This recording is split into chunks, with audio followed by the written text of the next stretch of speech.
Sud Radio, Osez entreprendre, Thomas Binet. Lancez-vous dans l'aventure de l'entreprise comme chaque dimanche sur Sud Radio à la même heure avec Thomas Binet. Bonjour Thomas. Bonjour Jean-Marie. On entreprend dans quel domaine aujourd'hui? D'abord on va s'intéresser à la saga de la semaine et ça sera la saga de Grand Frais. Et si pour se laver on arrêtait d'acheter du plastique et de l'eau, c'est le pari lancé par notre grand témoin Émeric Grange, cofondateur de 900 Care, produit d'hygiène entièrement rechargeable. Et on terminera avec l'arnaque au compte personnel de formation. Mais c'est notre avocate Caroline Verdé qui sera en duplex pour nous en parler. Vous avez reçu des appels en absence, je pense. Vous nous en parlerez. Mais avant ça, comme chaque semaine, Thomas, en partenariat avec le magazine Entreprendre, on s'arrête sur une enseigne, la saga d'une entreprise. Cette enseigne, vous la connaissez sûrement, c'est Grand Frais. Alors derrière ce nom, il y a une histoire plutôt discrète, assez étonnante d'ailleurs. Vous allez nous la raconter, Thomas. Qui est à l'origine de Grand Frais? Tout commence, Jean-Marie, en 1992 à Lyon grâce à Denis Dumont, un fils de grossiste en fruits et légumes. Constatant que les grandes surfaces faisaient l'impasse sur la qualité des produits frais, il décide de créer un concept inédit, regrouper sous le même toit 5 professionnels, primeurs, bouchers, fromagers, poissonniers et épiciers à la manière des halles traditionnelles. Ouais, donc c'est un modèle simple et en plus efficace, parce que pourtant pendant longtemps, Grand Frais est resté très discret. Pourquoi? Parce que Denis Dumont, c'est l'anti-star du business. Aucune interview, aucune publicité télévisée pendant 30 ans quand même. Mais malgré ce silence, Grand Frais s'est imposé. Aujourd'hui, l'enseigne dépasse les 350 magasins en France et fait de l'ombre aux géants de la grande distribution en misant uniquement sur l'expérience client et la qualité des produits. Et d'ailleurs, le succès s'est pas fait attendre, Thomas, puisqu'il semble que Grand Frais vient d'être élu enseigne préférée des Français. Rien que ça. C'est en 2018. Après 26 ans d'existence, l'enseigne va décrocher la première place du classement selon une étude du cabinet OC&C. Une vraie reconnaissance pour une marque qui, au départ, n'avait misé que sur le bouche à oreille et la confiance des clients, exactement comme un commerçant de quartier. C'est ça le secret de Grand Frais, l'authenticité, l'expertise et en définitive la proximité. Tiens, si je vous dis produits frais en ce moment, vous avez besoin de quoi, vous? Qu'est-ce qui vous fait envie? Les tomates, le melon. Allez, tomates au melon. Saison. On vous dira si c'est la saison. Mais oui, c'est la saison. Allez, tout de suite, on accueille votre invité, mon cher Thomas. On est avec Émeric Grange, bienvenue sur Sud Radio. Vous êtes le fondateur de 900 Care. C'est une marque composée de produits d'hygiène entièrement rechargeables dans le secteur de l'hygiène personnelle. Vous êtes engagé dans la réduction des déchets plastiques et la consommation durable. Vous êtes l'invité de Thomas Binet.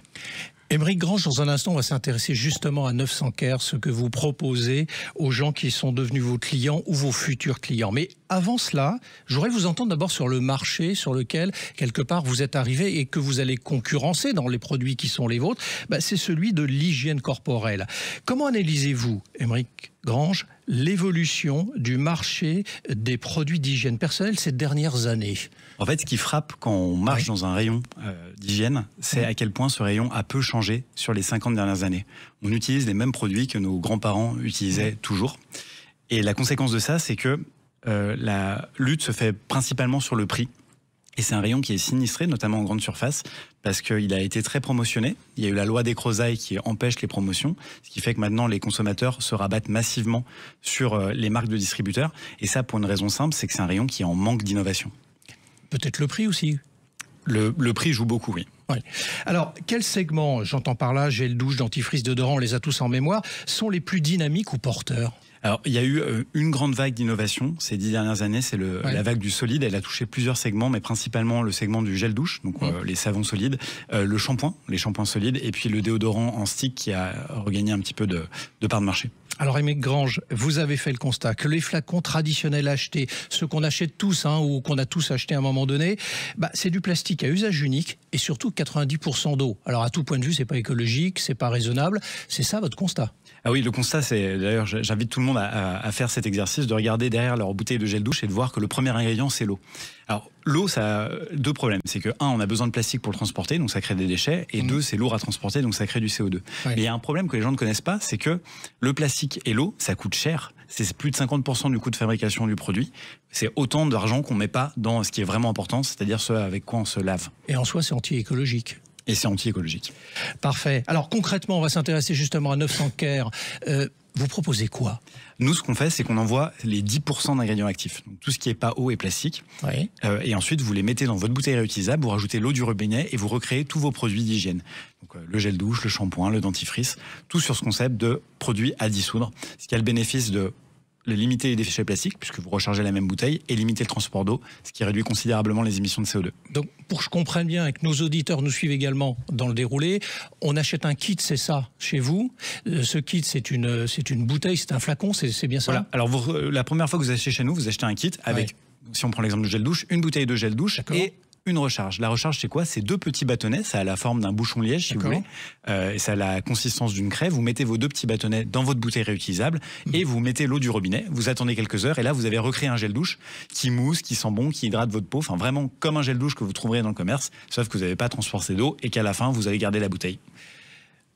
Émeric Grange, d'après vous, quelle est la principale barrière quand même? Parce qu'en vous entendant, on aurait tous courir et acheter ce type de produit. Vous n'êtes pas le seul, soyez honnête, à le proposer, mais on pourrait acheter le vôtre ou ceux de vos confrères.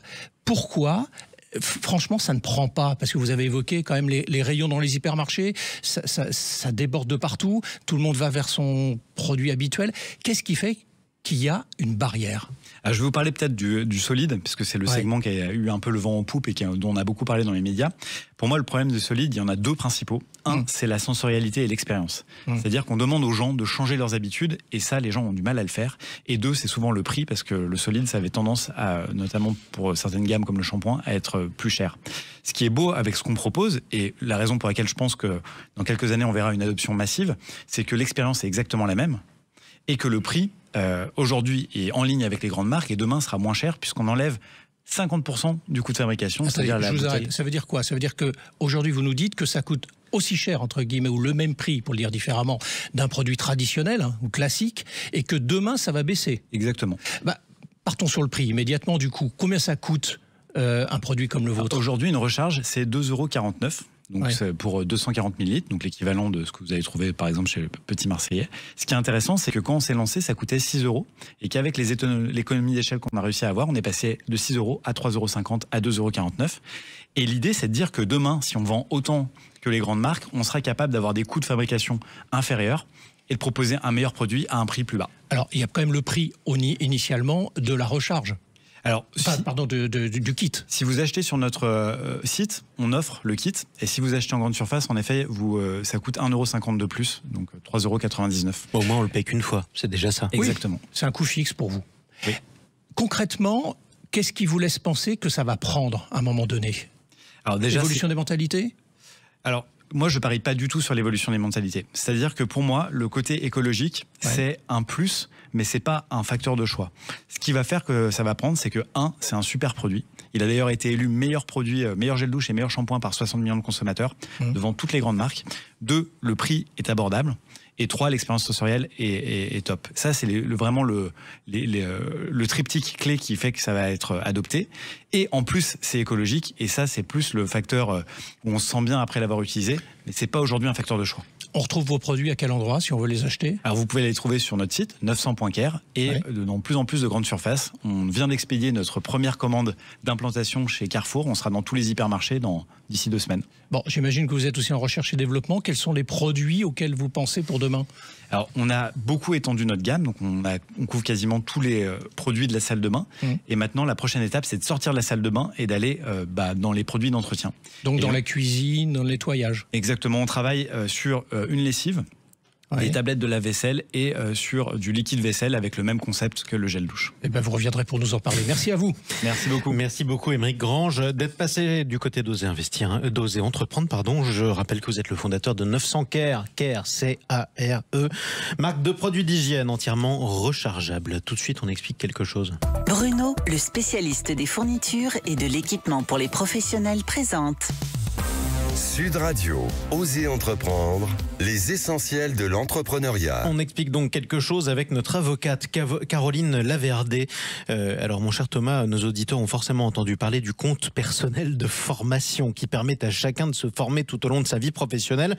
Mais ce qu'ils ne savent pas forcément, c'est qu'il est devenu une véritable cible pour les arnaqueurs. Absolument, Jean-Marie. On entend en effet de plus en plus parler d'arnaque au fameux CPL, l'acronyme pour compte personnel de formation.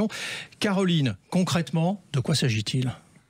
Eh bien, mon cher Thomas, c'est une fraude massive qui vise votre compte personnel de formation. Des escrocs vous contactent, souvent par téléphone ou SMS, en se faisant passer pour des conseillers officiels appartenant à la plateforme Mon Compte Formation. Leur objectif, vous faire donner vos identifiants CPF pour détourner vos droits et inscrire de faux dossiers à votre place. En quelques clics, votre budget formation est siphonné et vous ne pouvez évidemment plus vous en servir. Mais à quoi, Caroline, reconnaît-on cette tentative d'arnaque ? Alors souvent, on reçoit des messages très alarmants, voire trop alléchants, du type « dernier jour pour utiliser vos droits CPF »,« formation offerte » ou même des cadeaux à la clé. Certains vont jusqu'à se faire passer pour des agents publics pour obtenir vos identifiants. Une chose est sûre, aucun opérateur officiel ne vous demandera vos identifiants CPF par téléphone. Et si la personne qui vous contacte insiste, raccrochez. Et si on s'est déjà fait avoir, comment encore agir ? Comment faire ? Il faut agir vite.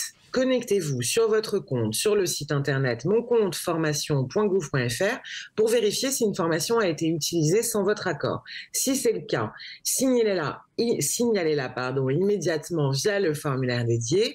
Et vous pouvez également déposer une plainte en ligne ou au commissariat, parce que plus la fraude est repérée tôt, plus il est possible de bloquer les paiements et de limiter les dégâts. Alors Caroline, on comprend que les fraudeurs utilisent la technique de l'hameçonnage ou phishing, ainsi que le démarchage agressif. Que peut-on faire pour se protéger au quotidien ? Alors d'abord, vous pouvez activer l'identité numérique La Poste via le dispositif technique France Connect Plus. C'est un moyen renforcé d'accéder à votre compte CPF de manière sécurisée. Ensuite, gardez vos identifiants strictement personnels et surtout ne cliquez jamais sur un lien reçu par SMS ou un email sans en vérifier la source.